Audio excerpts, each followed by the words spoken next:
Hey y'all, it's Amanda. Welcome back to the channel, and today I have some spring book recommendations for you guys.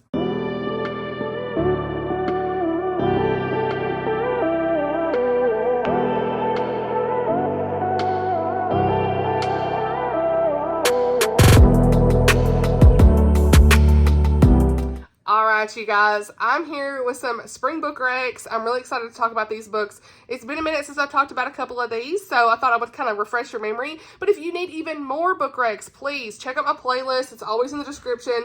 But I do have a video specifically from last year that has some spring book recommendations in it. I think I've only got one duplicated in this video because it's more of the series I'm talking about now versus last year only one book was out at the time I filmed that. Also, I've got the Cozy Mystery book recs. I think those are always fun to read in the springtime. And the best rom-coms of all time and the best rom-coms of 2024. Highly recommend you check those out. I would definitely think any of those books in the rom-com realm would be great to read in the springtime because they're just light-hearted reads and whatnot. So yeah, without further ado, let's go ahead and get into it. All these books, of course, will be linked down below with my reviews as well. And so first on the list, we have got How to Kiss Your Best Friend by Jenny Proctor, one in one of her series. And I have not read the rest of the series, but this one was pretty good. It's definitely, obviously, a friends to lovers story. And it's giving everything spring from the cover here. It's been a minute since I talked about it, so I thought I'd just pick this one out of my main list of rom-coms. But this one had Kate and Brody. And it says, can best friends become something more? He's a hot high school chemistry teacher living in a small town, and she is a globe-trotting journalist running from her past. They used to be best friends, then one kiss changes everything, and that's all you need to know. I will link my review down below with all the details. It was super cute. Next on the list, we have got Authentically, Izzy by Pepper Basham. It's been a minute since we've talked about this book, you guys. 2 years maybe since I read this, and I absolutely love this book. It remains my favorite of the series. She's got Authentically Izzy, and then we have got Positively Penelope, and then Lily Luke. Still, Authentically Izzy is an Amanda book through and through. And you've got Lord of the Rings references.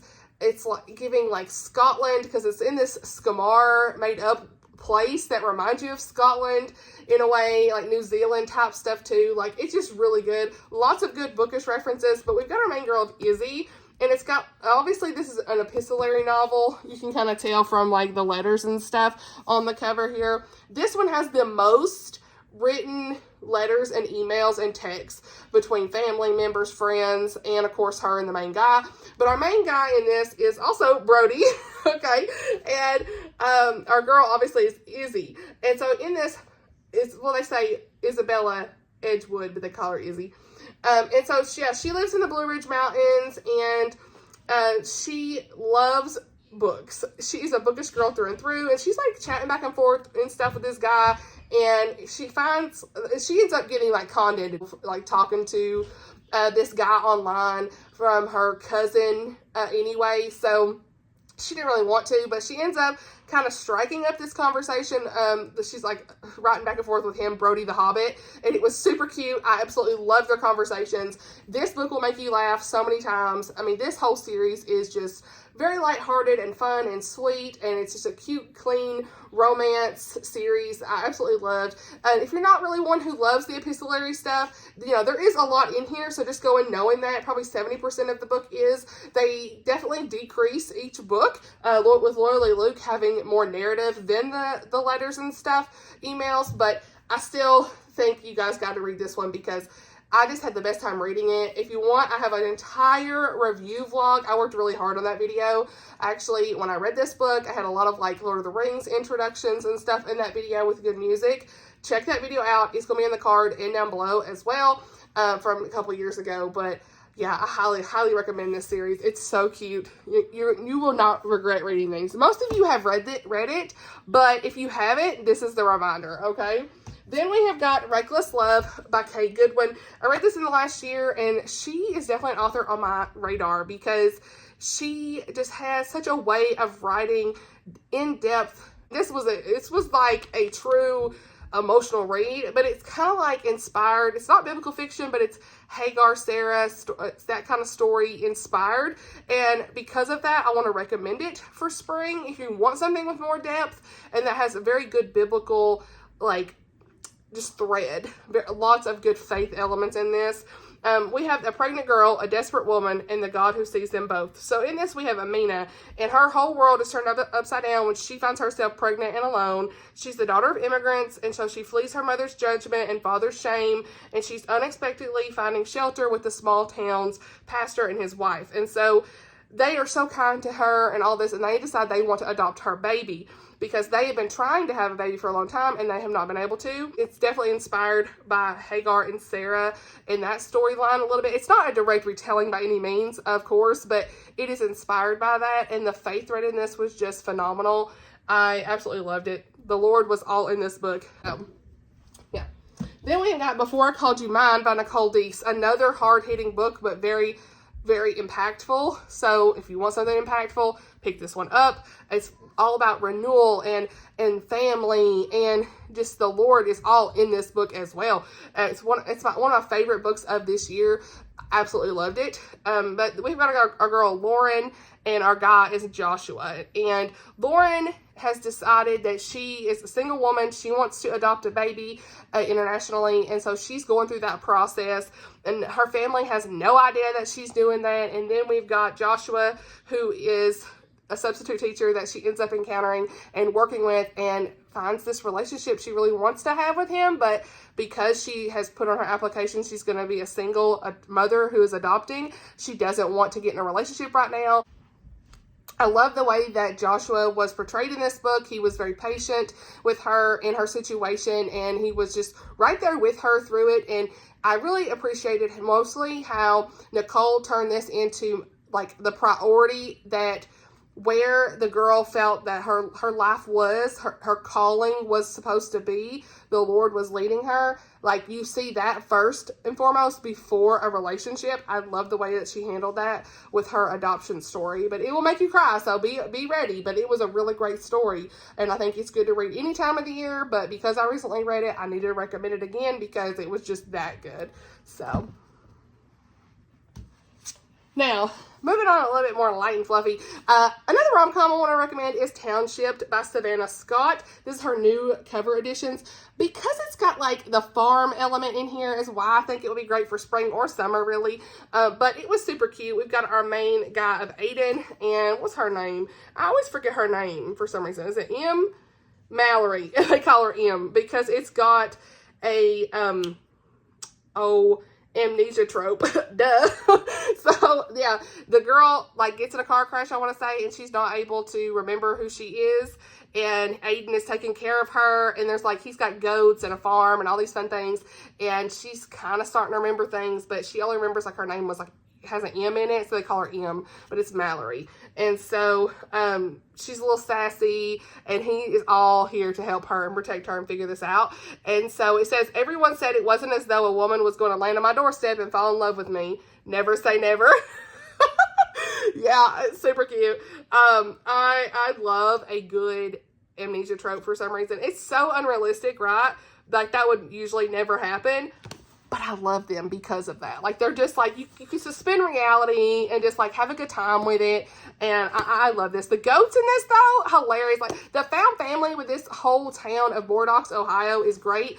And I love these new additions. Let me just say, my girl Laura Cohen from Cohen Cottage designed the map, you guys, if you didn't know. She's in the, like, thank you, what is it? Acknowledgements in the end. You guys, look at this. Hold on. We're going to get there, honey. Look at this map.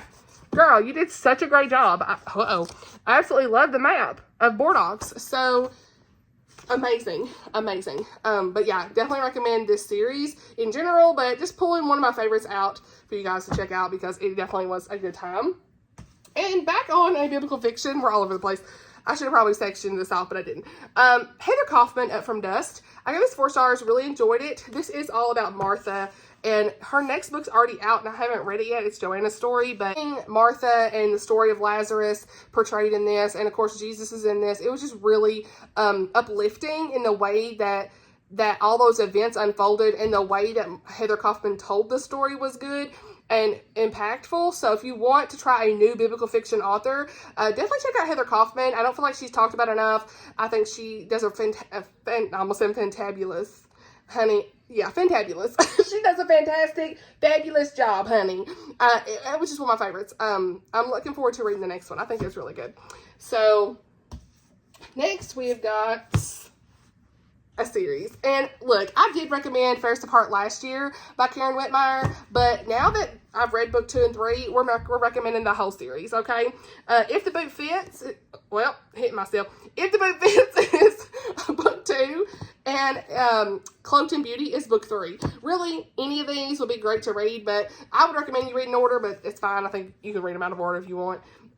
Fairest of Heart is obviously a Snow White retelling, and I love this one because it had like the perfect grandfather figures that were supposed to be like the 7 dwarves. Like the way she had all of the retelling elements in here was really great, and it always makes me want to read more retellings. I'm looking forward to it. I've got a lot on my Kindle to read, you guys. If the Book Fits is a gender-swapped Cinderella story, okay? Loved it. The guy, he loses his boot, all this stuff, and you're like, who's the boot gonna fit, you know? And so this had a really great faith element, very layered, and I felt that the author handled the topics very well. There is a little bit of controversy on the topic here at hand, but I feel like she did a really great job, and it was a much needed discussion. I absolutely loved it. So I think it might be my favorite of the 3 when it comes to the faith elements. But I think that the plot was my favorite in book 3. And that's Cloaked in Beauty. And this was obviously Little Red Riding Hood, but it's also a little bit of Sleeping Beauty and whatnot in this too. So yeah, really all of these are great. I'm not gonna get into too much detail because there's 3 books here. And we've already been going for what, 12 minutes, but these are just phenomenal. Reviews are gonna be linked. Great faith elements and retelling elements, all the good things. So good. Highly recommend. I ain't talked about this one in a while, and that is A Noble Masquerade by Kristi and Hunter. Book 1 in the Hawthorne House series. I absolutely love this book, and I need to continue on. Book 2 is actually in my 5-star predictions list from 2023. And so that's on my list for this year at some point. But this is like a Regency. It's got a love triangle, but if you read it, you know. So I'm not gonna say, but I highly recommend you read it. If you don't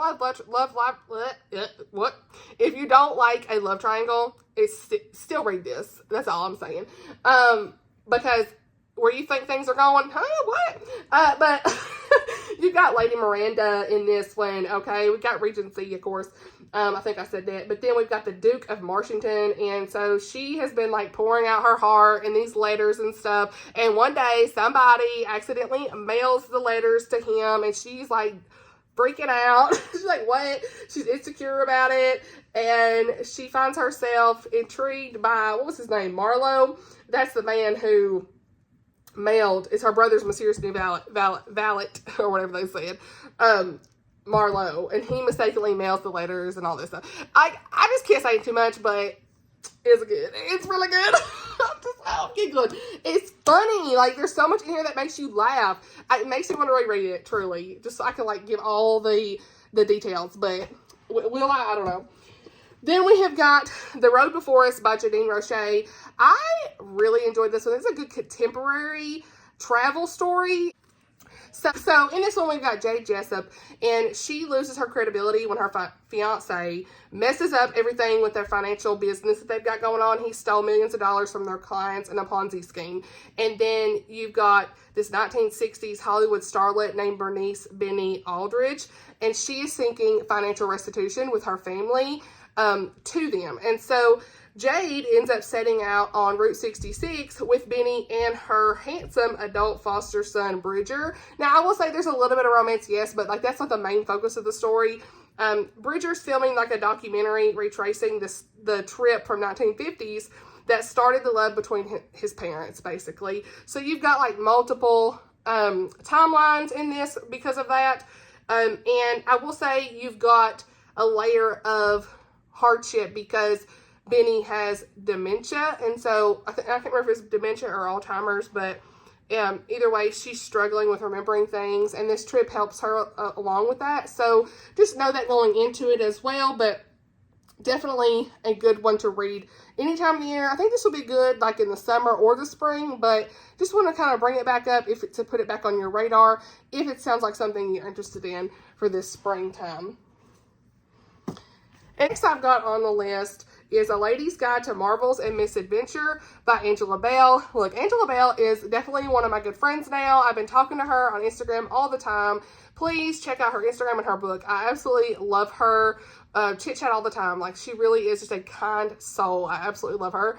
And in this book, we have got some really great faith elements. It's like enemies to lovers in a way, but the girl, she comes around maybe around chapter 14 or so. I think I gave this one like a 4-star. It's got that clockwork style, steampunk-ish, but not too steampunk if that's not your thing too. It's like a good mix of everything, really. It's very whimsical as well, and I just really enjoyed the faith elements most of all, but we've also got some disability representation because our main guy, was it Theodore? Yay! I'm remembering he's disabled from the cover here with his leg. And so Clara's ex-fiance is spreading rumors that her family is suffering from insanity. They're just like really quirky characters, and it's all she can do to kind of not be involved in those rumors and keep her family out the asylum. That's kind of what it says on the back. And then Clara's grandfather, he ends up bringing on Theodore, who is the apprentice with a mechanical leg, as you can tell from the cover here. I always love this cover too. It's giving everything it needs to give. But he's got like this really interesting flying machine in a way. So it's like really unique in that. And so he ends up taking off and like, where'd he go? Where he at?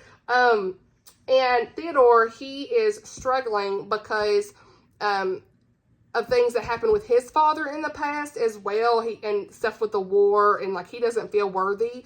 And so you just see a lot of layered depth with these characters by the end of the book.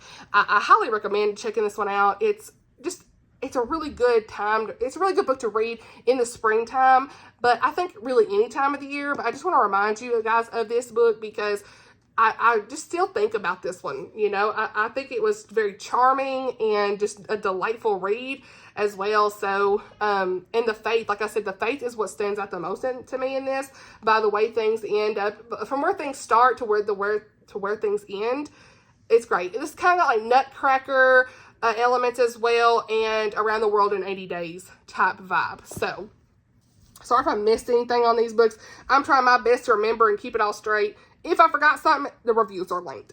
But I did have a couple others I didn't have in the thumbnail, actually, that I thought about, because I'm about to film my March wrap-up. So let me just talk about these that I read, actually, in March, and that is The Secret Garden. Of course, this is a classic to read anytime in the springtime. It's probably the #1 recommendation to read in the spring. When you Google spring books, this is definitely #1. I absolutely loved it. It's so good. I talked about it in my March TBR, or March wrap-up, sorry, and the TBR.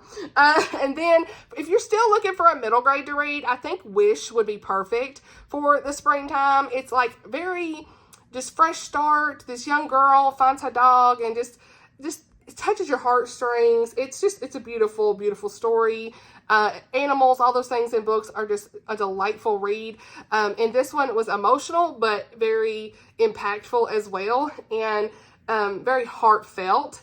And so I want to recommend that one as well. I've already talked about it recently, I know, but you know, definitely one like an honorable mention to check out. So that is everything for the spring book recommendations. I'll also say I think that any of the books from the new series, I've got them here for my March wrap-up that I talked about in my last video, like any of these in the Only Magic in the Building series, very whimsical, light rom-com. These are definitely perfect for springtime as well. That's going to be, the two I've read so far are The Serendipity by Emma St. Clair and Misfortune and Mr. Right by Savannah Scott. Both of these are just wonderful, but I've not read the others. I've bought them, I just haven't read them.